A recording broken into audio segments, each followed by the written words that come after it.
Hello, hello, hello. I'm back again. Tony Kweki is my name. We've been on the subject of why the difference. I have two more to discuss with you. And right now, I want to talk about one of the reasons why the difference between men and women. The point here is that your travels and your exposure can affect the way you think. Okay, there's no way you will tell me that if you've never traveled to international community, you're not going to think, you know, the same way with someone that have traveled over the world. So travels are really important because when you travel, you are able to meet a lot of people from different continents, different culture, different way of life, different way of thinking. You suddenly realize that there's really a lot of diversity in the whole world. People don't think the same way. So in attempt to make everyone think the way you think, you will have conflict, especially if you're married to someone that is probably not as exposed as you are. So that's the reason why you need to progressively, as partner, increase your exposure. Sometimes if as a woman, you're making some trip, your husband can go with you. If as a man you are making some trip, your wife can go with you because whatever you are being exposed to, she's been exposed to. Whatever you are being exposed to, he's being exposed to it. Because the level of your exposure will affect your psychology, will affect your mindset.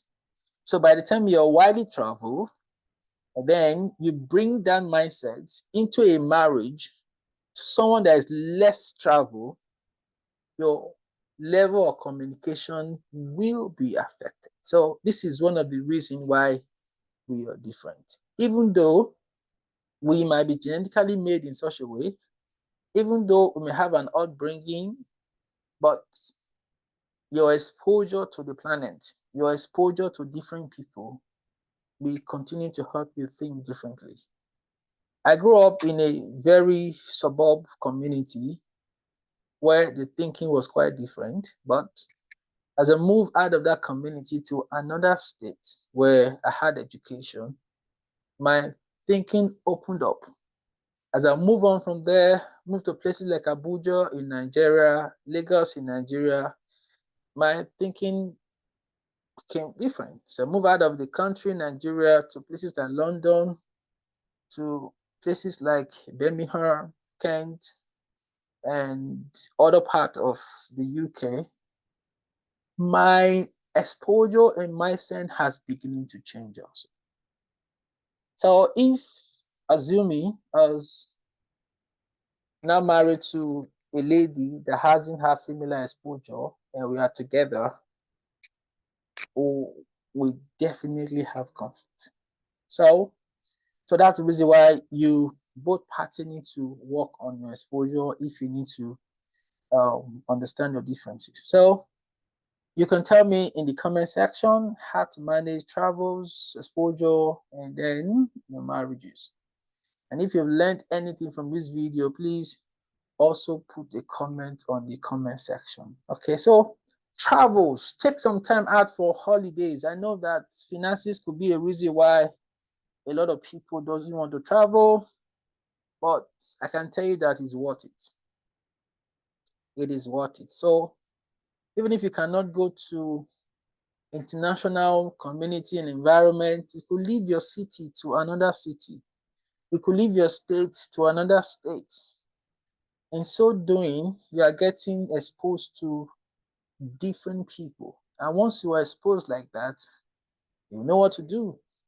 And again, in today's world, where the world has become a global village, you can learn what happened in other parts of the world even without traveling. I remember that as a young teenager, as I was growing up, I read a lot of books written from US, from UK, from different part of the world, and that began to expose myself differently than my community. So sometimes if you don't have the finances to travel, you don't have to sit down. You could read books that will give you an exposure to what happened in other communities or other continents of the world, or you could look at some movies. Okay, you could go to the internet. Social media, it's a big thing right now. We're in the social age. So the world is now a global village. So that could give you a perspective of everything that happens in the world. You could look at some of these international medias that give you an impression of what happened over the world. And if you have an impression of what happened over the world, your mind is better exposed. Please don't stay in one place. With your phone, you could travel really and you could expose yourself. Okay? So let's talk about the last one, but not the least. I love this one. This is so wonderful, like a bet order.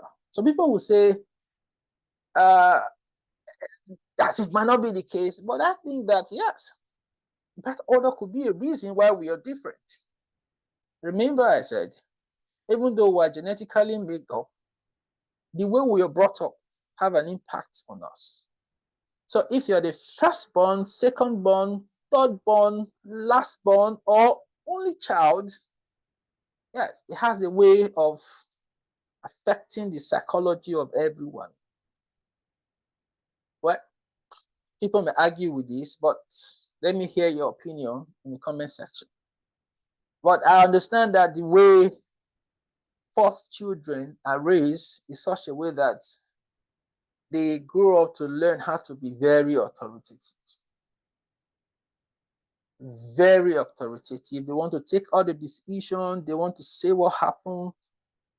You know, so you can imagine if as a man you're married to a girl that's a first child, and now you're trying to help her take decisions. She's never used to that all her life. She's used to giving orders to her younger ones. Now, as a man, you want to tell her what to do. You're going to have conflict. So that's one of the difference.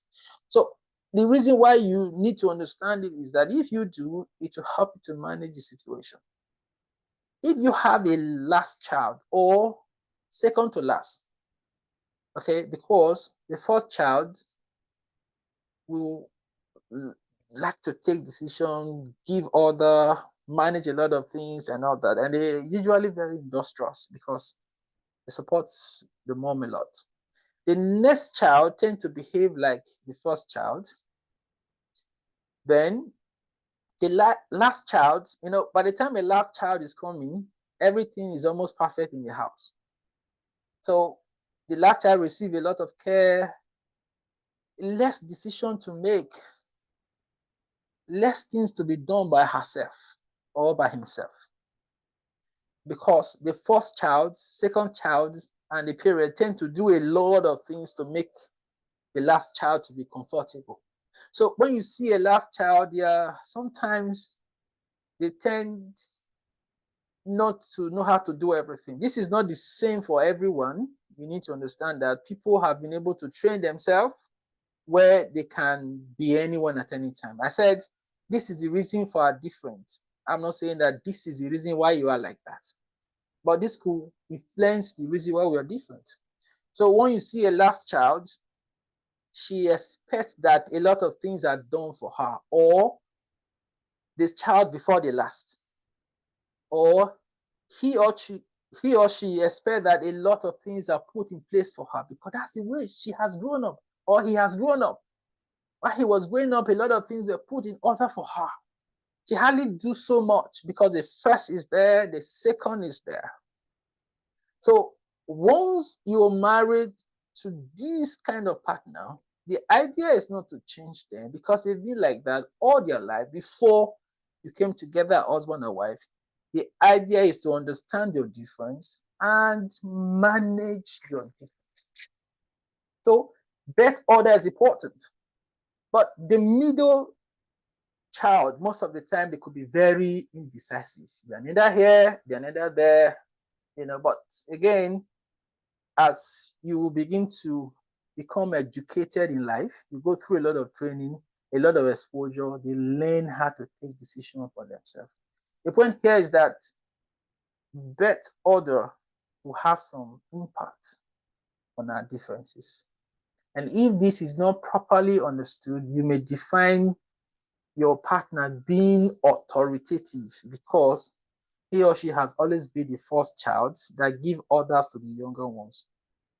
You will interpret the last child to be lazy because he or she over the years has learned that my mom is there, my dad is there, my elder sisters are there, my elder brothers are there, they will solve the problem for me. So she's less proactive.